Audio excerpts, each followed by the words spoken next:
Topik kali ini kita akan berbicara masalah lapas. Penasaran gak sih apa yang ada di lapas perempuan? Kali ini Om Ogan akan berbicara tentang lapas bersama Kalapas Perempuan. Nah, penasaran gak sih sebenarnya di dalam lapas itu ada gak sih orang dengan HIV/AIDS? Atau apa sih kegiatan-kegiatan para perempuan di sana dalam melalui hari-harinya, aktivitasnya, dan apakah ada program-program menarik di dalam lapas? Simak yuk, grab your snack, let's listen and talk. Selamat siang, Assalamualaikum warahmatullahi wabarakatuh.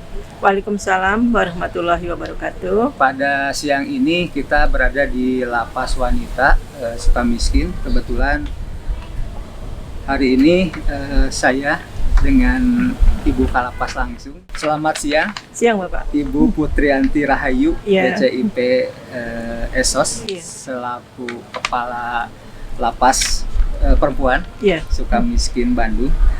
Bu, langsung aja nih, jumlah WP yang ada di lapas ini berapa orang saat ini ya? WBP per hari ini kita ada di posisi 382 narapidana dewasa dan 3 orang bayi. Iya. Kalau kasusnya? Bu, kasusnya itu ada 262 itu kasus narkoba, sisanya ada tipikor, ada trafficking, ada pidana umum.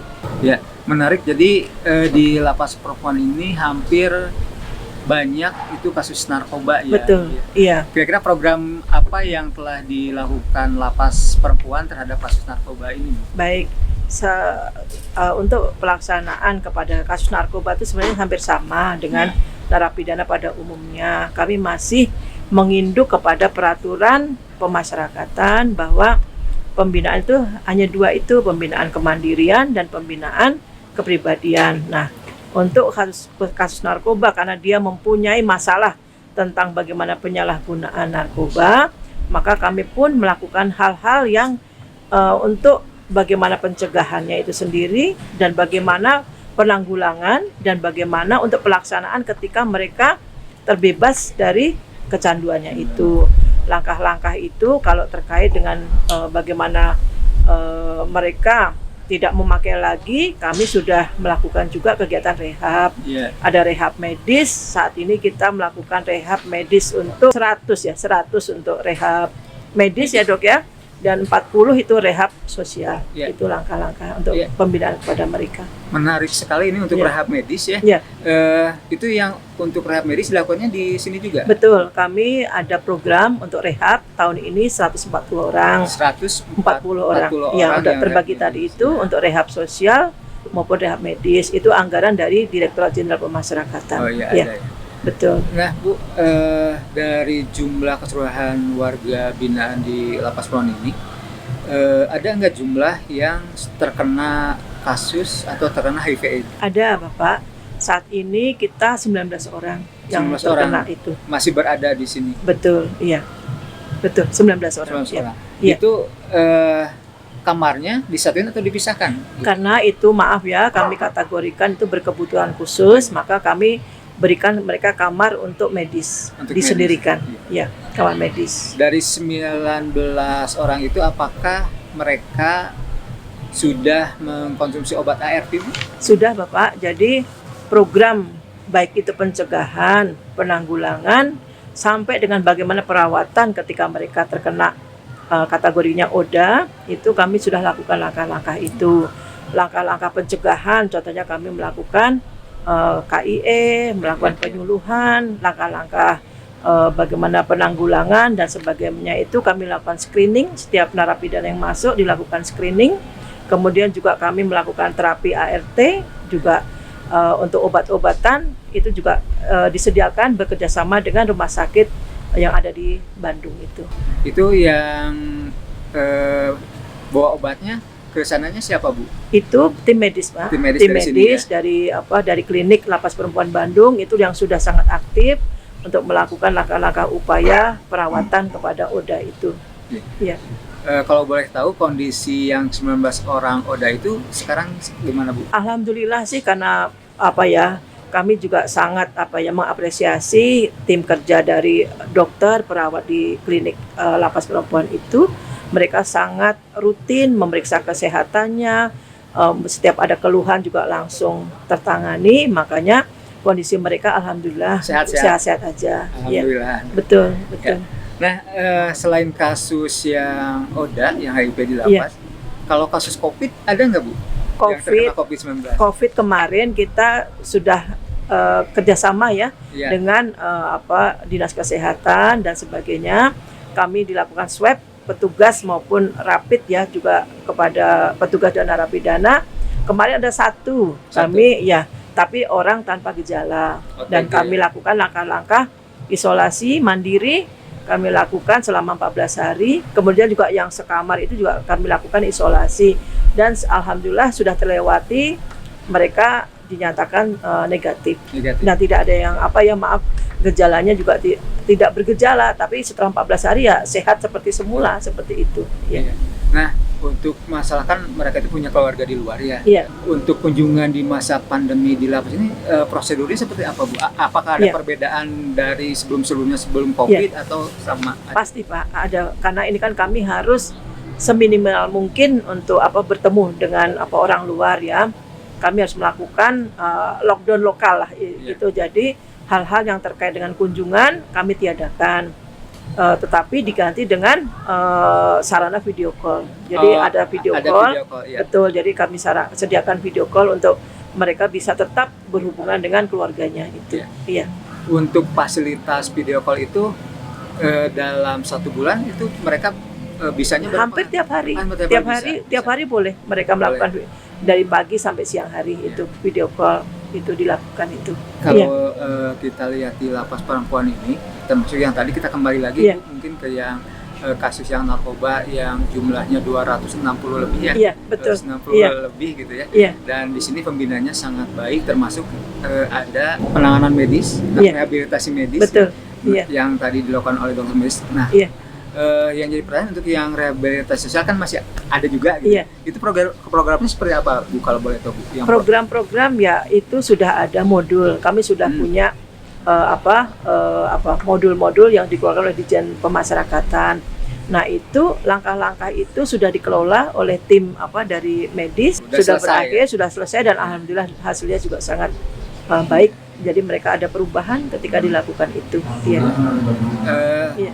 Iya, jadi mungkin untuk yang pelayanan di sini sangat baik ya, kalau misalkan lihat dari beberapa kasus yang tadi disebutkan Ibu. Nah, untuk menjaga kesehatan mereka khususnya di masa pandemi, ada nggak Bu program khusus bagi mereka? Ada Bapak. Jadi kami dari anggaran kesehatan itu kemarin kami melakukan refocusing refocusing anggaran. Jadi ada beberapa mata anggaran yang memang dikhususkan untuk penanganan COVID itu. Ada penambahan untuk vitamin, ada untuk penambahan berbagai kegiatan-kegiatan yang memang mendukung agar WBP maupun petugas itu dalam kondisi yang sehat. Kemudian kami juga kemarin melakukan penyemprotan dari baik internal maupun dari bantuan dari PMI dan lain-lain itu. Itu. Baik. Nah, Bu, mungkin ada harapan Ibu ke depannya. Saya lebih bertanya ke yang narkoba tadi, bukan banyak 260 gitu ya. Jadi harapannya ke depan baik program gitu ya, yang mungkin akan dilakukan dan yang belum dilakukan untuk mereka itu seperti apa Bu? Baik. Harapan dari untuk Ibu? Masalah narkoba itu kami punya tugas pencegahan, bagaimana penanggulangan dan bagaimana yang mereka masih mengalami kecanduan itu. Kalau dari sisi pelaksanaan pencegahan, tentu kami akan melakukan P4GN, kami melakukan sosialisasi bekerjasama dengan APH lain seperti kepolisian, dari TNI maupun dari lembaga-lembaga yang memang mempunyai kompeten maupun mempunyai kesungguhan untuk melakukan bagaimana sih jangan sampai menggunakan narkoba kembali. Langkah-langkah untuk pembinaan itu juga kami lakukan Pembinaan itu kami tekankan kepada masih masalah agama. Karena kalau merasa mereka itu takut dengan bahwa narkoba itu kan memang dilarang. Itu juga berdampak kesehatan mereka juga buruk. Makanya satu pendekatannya itu melalui agama, kemudian juga melalui konseling yang dilakukan itu Kemudian juga yang penting juga mengarahkan mereka untuk mempunyai kegiatan kerja. Betul. Dengan melakukan kegiatan kerja itu mereka minimal lah waktu mereka tuh akan habis untuk melakukan kegiatan-kegiatan itu, sehingga mereka tidak mempunyai pemikiran lagi untuk menggunakan narkoba itu, seperti Iya. itu Pak. Iya. Betul Bu, saya sepakat. Iya. Nah, Iya. kira-kira untuk 8 bulan terakhir ini, Iya. ada nggak Bu lembaga swadaya masyarakat LSM Iya. atau lembaga lain yang Iya. masuk ke sini misalkan untuk membantu dalam baik itu promosi pencegahan ataupun Iya. medis lainnya? Ada beberapa Pak. Ya. Itu bisa, mereka memang masuk ke area-area dari sisi keagamaan. Masuk juga ke area-area konseling itu. Mereka juga dari mahasiswa-mahasiswa yang itu di bagian universitas yang terkait dengan masalah konseling itu, mereka turun itu untuk dari UPI dan sebagainya itu ikut melakukan kegiatan-kegiatan itu. Iya. Tadi kan yang HIV positif itu 19 orang. Betul. Ya? Iya. Dan adakah pemeriksaan CD4 bagi 19 orang itu dilakukan? Iya. Untuk CD4 itu secara periodik ya Pak ya. Itu juga kami masih keterbatasan, makanya kami masih bersinergi dengan instansi terkait untuk hal itu. Tetapi biasanya lembaga-lembaga dari baik pemerintah itu sangat antusias mau memberikan untuk CD4-nya itu, seperti itu. Iya. Kalau boleh tahu dokter medisnya di sini berapa Dok? Dokter medis itu ada dokter Uli dan kemudian yang dokter gigi 1 orang. Iya. Tiap hari masuk gitu ya? Masuk. Sehingga memeriksa. Iya, kan iya, saya akui dengan 1 dokter umum itu juga itu untuk menangani hampir 385 itu juga nggak gampang. Ya. Makanya saya juga apresiasi kepada tim perawat maupun dokter itu. Akhirnya juga di belakang juga istilahnya tingkat kesehatan anak-anak di dalam juga sangat, ya sakit ada tapi tidak sedikit lah prosentasenya, seperti itu. Nanti kan mereka itu ada yang mau pulang atau mau Iya, bebas gitu ya? Betul. Sebelum bebas di sini ada programnya seperti apa Bu? Kalau sebelum bebas itu terkait dengan masalah secara umum ya. Iya. Kalau secara umum kami kan ada program integrasi, dimulai dari asimilasi untuk pembauran di luar biar dengan masyarakat itu tidak kaget dan sebagainya. Nilai-nilainya itu bisa menyesuaikan. Juga ada program integrasi. Tapi khususnya untuk yang menyangkut orang dengan itu ya HIV/AIDS itu kami lakukan dengan koordinasi dengan puskesmas minimal itu atau pemerintah daerah di mana dia berasal. Jangan sampai obat-obatan maupun penanganan kepada mereka itu terputus seperti itu. Jangan sampai keadaannya lebih buruk. Betul, daripada jangan sampai mereka di dalam obatnya rapi, tapi ketika keluar juga mereka harus tertangani seperti itu. Setuju. Iya. Ya, mungkin itu Bu. Baik, Ranti, Kalapas Perempuan Sukamiskin Kota Bandung. Terima kasih atas waktunya. Sama-sama Pak, makasih banget sudah dilakukan wawancara ini. Iya. Makasih. Dan gitu. Ya, mungkin itu terima kasih. Makasih Pak. Bu Kalapas dan staf dan dokter Lapas Perempuan Kota Sama-sama. Bandung. Assalamualaikum warahmatullahi wabarakatuh. Waalaikumsalam warahmatullahi wabarakatuh.